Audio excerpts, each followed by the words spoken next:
What's up, guys? You like our content? You hate our content? You want to interact with us? You want to tell us what you really think? You want to support us? You want to detract from us? Do we enrage you? Do you love us? Join us over on Patreon. $5. Join our Patreon. Become a member. We do member-only videos on Patreon, and we build those videos off your questions and answers. We'll read anything you put almost.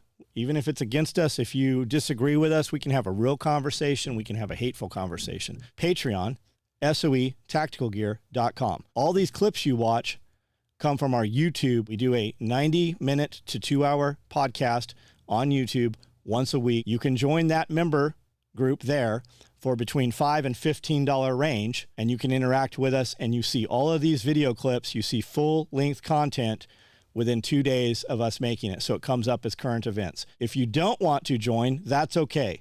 These videos come out free to the public on the SOE Tactical YouTube page. I also do a live every night at 9 o'clock on YouTube, and we can discuss anything you guys want to talk about.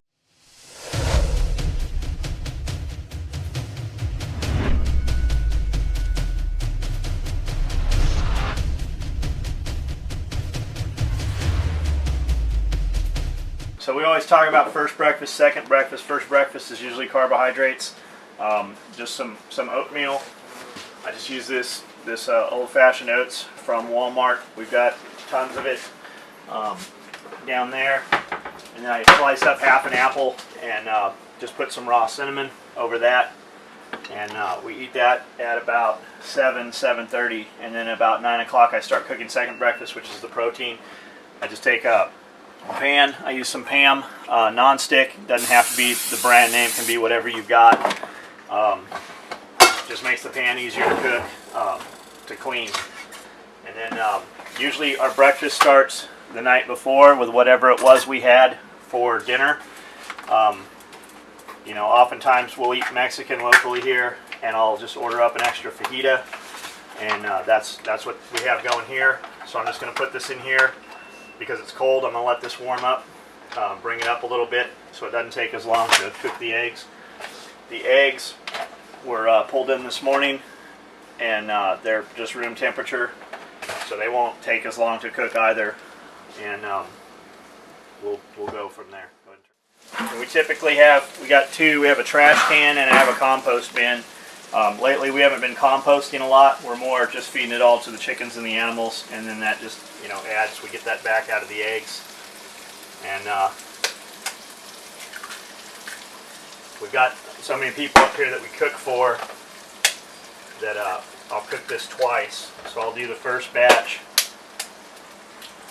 for everybody out there, and then I'll do a batch for everybody in here.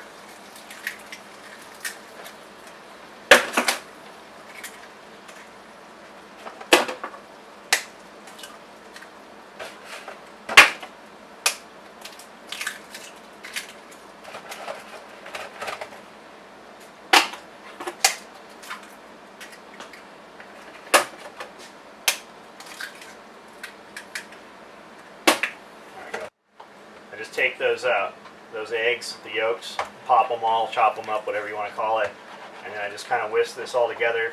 You don't need anything special. It's a Teflon pan. You hear a lot of stuff about Teflon being scraped off, causing Alzheimer's, stuff like that. This is just the pan I happen to have here that was big enough to make enough eggs for everybody. I'm using a plastic spatula so that it does not scratch up the non-stick. If you want to invest in some higher end, copper clad pans or some stainless steel, good on you, great. This is just what we happen to have here.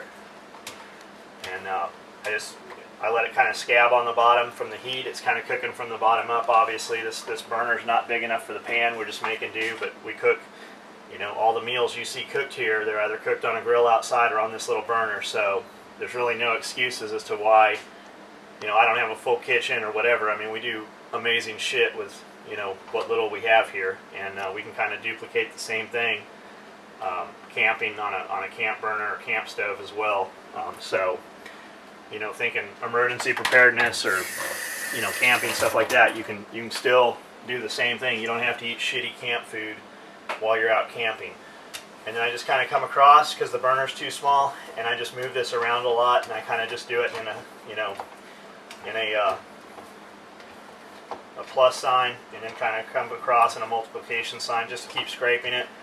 And then I just keep moving it, and basically you'll see a bunch of steam coming out, and that's the moisture coming out of the food and cooking it at the same time.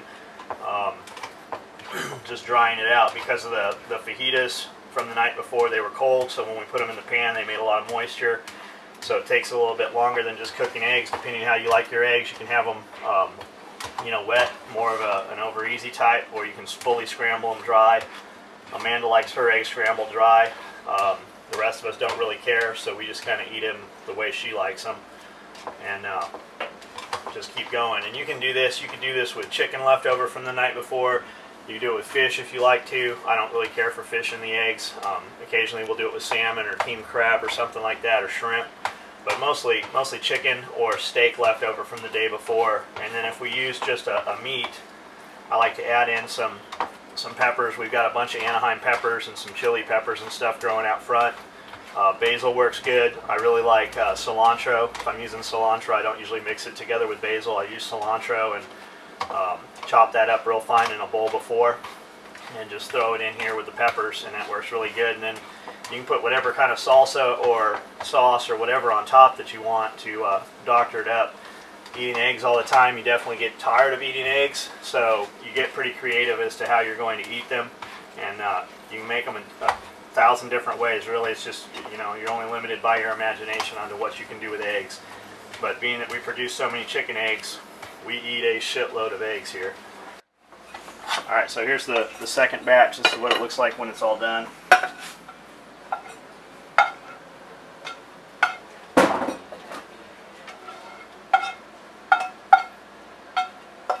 We went out and got some tomatoes out of the garden.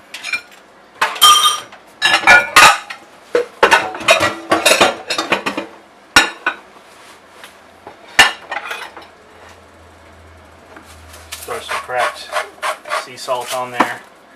Throw some cracked black pepper over that, coarse ground.